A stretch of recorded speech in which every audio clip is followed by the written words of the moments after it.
Te doare ochii? Ok, hai. Bine, nu mai te fozezi.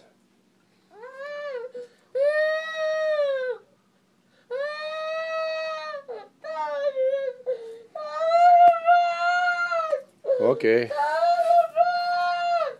Cum? Vrei să plec?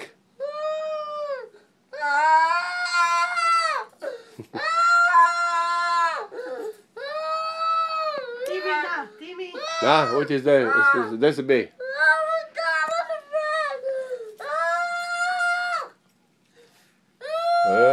Ce urât faci.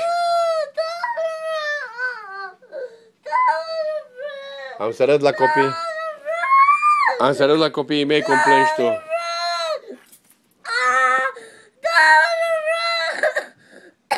Ce zici tu?